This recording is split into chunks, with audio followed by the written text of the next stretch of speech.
When you think of James Bond, what traits or characteristics do you think of? I think of this charming, suave spy with this proper British accent. He's a seductive ladies' man that drives fast cars and has fancy gadgets.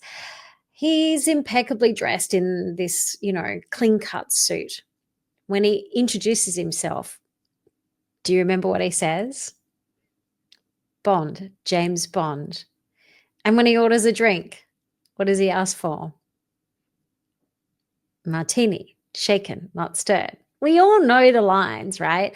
And this is branding. Branding is way more than a logo. It's the combination of visual clues, tone, style, what we say. It's your positioning, it's your reputation, it's how you make people feel. And when it comes to making video content, it's your content's DNA. Hey, before we jump into the episode, I want to invite you along to my next video challenge. This time, we are going to create our video podcast on YouTube. I'm going to help you with the tech side of things. So everything from setting up your YouTube channel to setting up your gear, lights, mics, cameras, and also your editing software, and also your brand kit and your AI assistants to shortcut the workflow. Day 2, we are going to film and edit, and I'm going to share with you how to create content that actually people are searching for and the algorithms love. And then on day 3, I'm going to help you with the ranking and repurposing of your content. So you're going to be able to take that one video and turn it into 15 to 20 pieces of content marketing across 7 different platforms. It's going to be an epic 3 days. Probably wondering, why do I even need a video podcast to market my business? Well, did you know that we consume over 13 hours a week in podcasts, and that YouTube has actually overtaken Apple and Spotify as the number 1 platform where we consume it? It also helps to position you as a key person of influence in your industry. There's lots more reasons, and all the details are in the show notes of this episode. All right, let's get into it. So this is part 3 of making your own video series, and I'm going to share with you how you can create your own signature brand style on camera so you become recognizable and memorable. Maybe like James Bond. All right, so in the previous 2 episodes, we discussed the algorithm loves repeatable formats of content and themed content. It's why having a video series helps your audience binge your content, and it also helps the algorithm understand what you do, and it just speeds up your whole content creation production process. So what are the 3 consistent elements to become recognizable and memorable, just like James Bond? Well, the first one is our visual elements. Now, I'm going to split this into 2 because we have our production side of things, so like when we're filming our content, and then we have our post-production elements when we're editing our content. So let's look at the visuals when we're filming. So the first one I'm going to think of is, what's our backdrop? For me, I'm sitting at a desk right now, so I've got a pretty consistent backdrop in my office here, and then I'm going to look at my props. So when we think about James Bond, what were the props that he had? I would think that it's like he always had a gun in his hand. Like, that's something that I always think of. He had a fancy car. To me, that was a prop. He always had the gadgets. What else can you think of that he had? So there is props. When I think of what are my props here today, I don't probably have a lot of props when I'm talking to you right now, but if you were explaining things like a tennis coach, you would have a tennis racket in your hand. If you were a winemaker, you'd have a glass of wine in your hand that you're probably swelling. So every business has different looks. You might just, if you're at your desk, it might just be a coffee cup that is your signature look. All right, clothing. James Bond, he had this black suit. It was very distinctive. He had this, thin black tie, white crisp shirt, and a very tailored smart suit. What are your clothes that you wear? What's your style of how you turn up on camera? Now, if you're just a jeans and sneakers kind of person, that's cool. You don't need to be a suit wearing person on camera. It's just about being authentically you. For me, I love to wear like a blazer with my t-shirt and my jeans. That's kind of my vibe. But I generally have a uniform that is consistent with my brand color. So I generally have pink or green on. You can see I'm wearing green today. And if you can consistently wear something that is on point and brand with you, it helps for people to recognize you. And it also helps to position your branding as well. So in the case of James Bond, I always think that he was, sophisticated, and that was what he was putting across. Where I'm kind of like smart, casual. That's my vibe. All right, so filming style. So this is another thing then when we're filming. Now, inside Content Catalyst, my membership, we talk about filming techniques, and where you position your camera says so much about what you're trying to depict. So if we come back to movies, cinematographers and directors will choose different styles of angles for their camera angles when they're filming. And that is because they want to depict a certain feeling. So if I want to convey a stance of authority, I would film shooting down. And you'll see this on social media posts. You'll see people often talking down at their phone.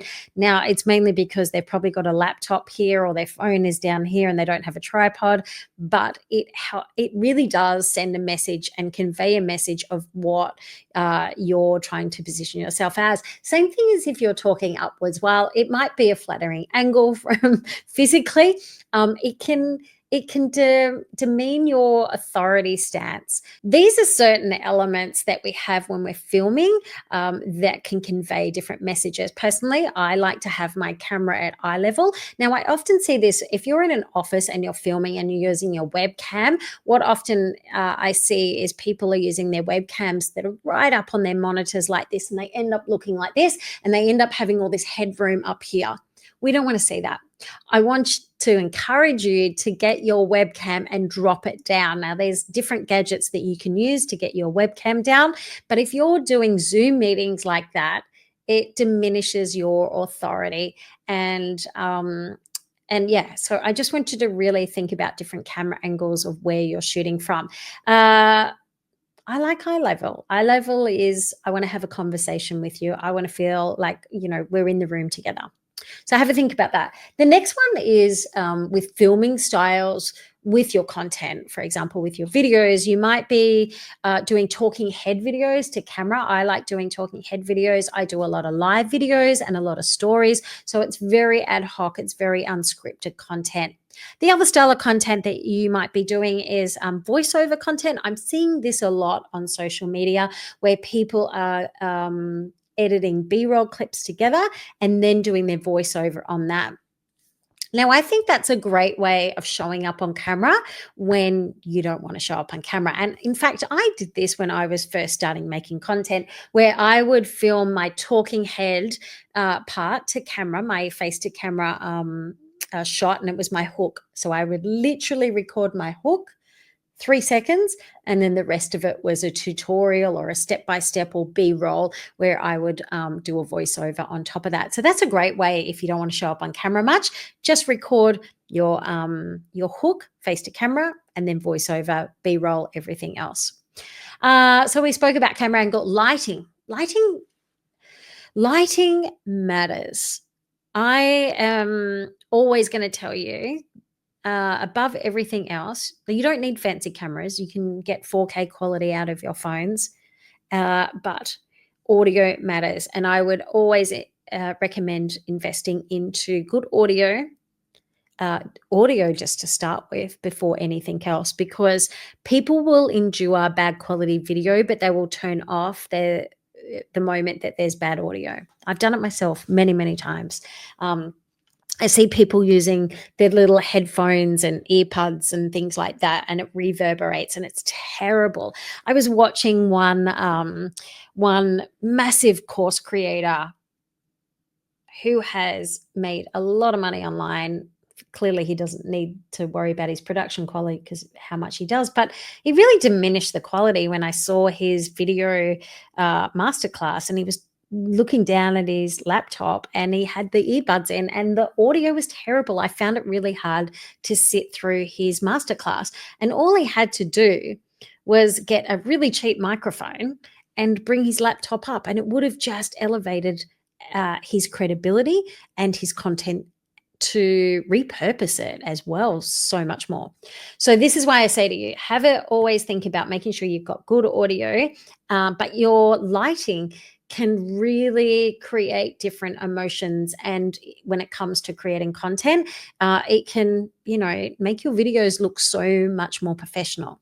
So first is audio, and then the next thing is lighting. So when it comes to post-production, editing, then you want to think about what are the visual elements that you can adapt to your brand. So the first thing I think of is captions, text, up above your head when you want to explain what the video is about. You want that to be consistent. You want to use your own fonts, for example. Now, if you go over to CapCut, you can actually set up your own brand kit with your colors and fonts and text presets, your graphics, all of those things you can set up in CapCut. So each time you make your videos, it's just rinse and repeat, go and grab it so you have a consistent look. I've got a video on YouTube that you can watch, which shows you how to set up your brand kit, and I'll pop that in the show notes.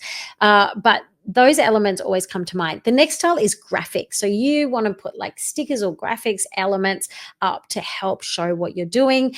These are all signature styles when it comes to editing videos. B-roll, the style of B-roll that you put up can form your branding style. Some people have really fast edits with their B-roll. I love slow motion. So anyone that knows me, my brand style when it comes to doing B-roll is slow motion. So I will do 120 frames per second, that beautiful creamy look, and it just makes everything look so much better when it's in B-roll.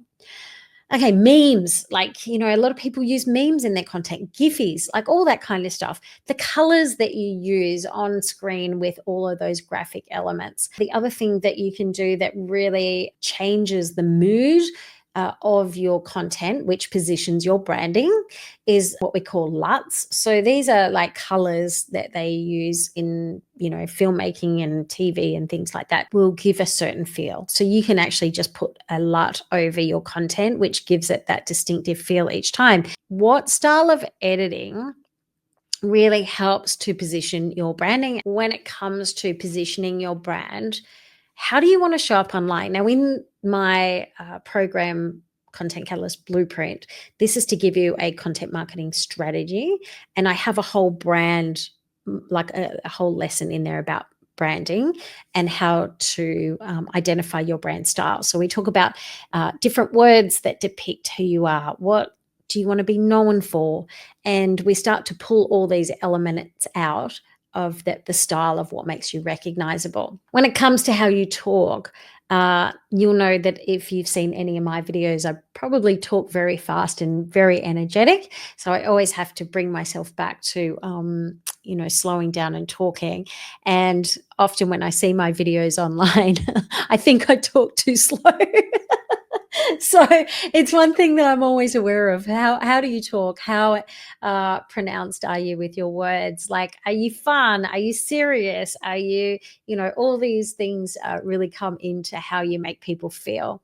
I had somebody I saw the other day who I never thought followed me, and they were like, I love seeing your videos come up. You always make me feel so happy. And I was like, oh, that was the nicest compliment anyone could have ever given me. Because when I talk on my videos, I hope to inspire and bring a certain energy with it. So that was really sweet. Okay, catchphrase, taglines. Think about James Bond. What does he say? He's like, pleased to meet you. I'm James. I'm Bond. James Bond. If he wants a drink, he says, martini, shaken, not stirred. These are distinctive taglines. If I think of many newsreaders, they'll have their taglines. What do you say? There's a lady that I follow on on Facebook with some recipes, and at the end of all of her recipes, she always shows her biting into the food, and it's love your life. And I think that's a great way of how to finish off her videos. So have a think about, how do you talk? Do you have a tagline or a catchphrase? And then think about the script structure. So these are all brand styles. I know this is not what you think branding is. You think it might be just a logo, but how you structure your content. Like I always like to think of today, I've given you 3 essential elements when you're setting up your brand style. What is your thing? I always start with a problem, and then I go through that framework, and then I give you a solution of how you can action it yourself. So have a think about the structure of how you do your videos. When I think about the cooking shows, I think about that lady that does the high protein, low carb recipes, and she'll always show the recipe of the food, like the dish that she's made, when she opens with her video, and she'll take a bite into it. And then she'll cut to these lovely quick cuts of her like putting all the ingredients in. And then she finishes again biting the food and love your life. These are all things that bring together the script structure of how she edits her videos. And that makes her signature style. There's another guy that I follow, and he's always in the woods when he records, and he does these amazing video edits, visual effects and things like that. But he's always recording in the woods, and he has very distinctive fonts and captions that he has in his videos. So all these things make me think of this person right now when I tell you this, and that's what makes us memorable and recognizable. Auditory. Do you have a certain music bed that you use? There's a girl that I've been following, and her name's Laura, and she hiked from the north of New Zealand to the south. She did the whole Tairua 3,500 kilometer track, but she had this same soundtrack every single time, every day that she did her videos. Now that can become monotonous for some people, but for me, it was very subtle. It was like on the music bed was very subtle under her talking, doing the voiceover, but it was very much her style of content that she had. Sound effects.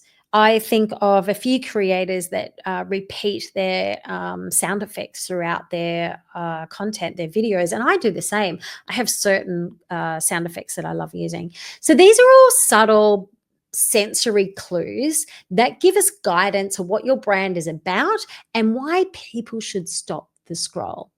And when it comes to James Bond, I always think of him when he's like entering in that, the shadow that follows him along, and then he stops and shoots. I mean, this is classic stuff. It's iconic stuff. And I'm not saying that you have to imitate James Bond, but what I'm saying is that your brand is more than your logo. It's how you make people feel. It's how you make people remember you, and it's how you become iconic. So if you want to know more on how to find your style, you can, of course, get that branding guide inside Content Catalyst Blueprint, and I'll put the details in the show notes. But I would just start with that repeatable format of content, and just by repeating something over and over again, you'll start to get a look that happens. Some of the most memorable people have some of the most quirky traits about them. And if you have a quirky trait, lean into that. Put a big spotlight on it, shine a light on it, because if you can amplify that, you will become recognizable and memorable. But the most important thing when you are creating content is to be authentically you. Now, it's okay to get inspiration from other people. It's like when we go to cook a recipe, right? We're going to follow, the chef's recipe, and we're going to imitate that dish and follow those instructions. But somewhere along the line, when you make spaghetti bolognese, you'll have your own twist on it. And that's what we want to do. So start to think about who are the creators you like their elements of, and then start to piece that together. And remember that good positioning helps to elevate your industry expertise, your perception. And we want to become a key person of influence when we are creating content, because it accelerates it's the eat factor. It's what Google describes as the it factor, which is your experience, your expertise, your authority, and your trust. And this is what helps. And so this is what search engines look for. They look for these 4 elements. And when you can show up authentically you, it helps the online search engines, recommend you and evaluate your credibility and relevance as well.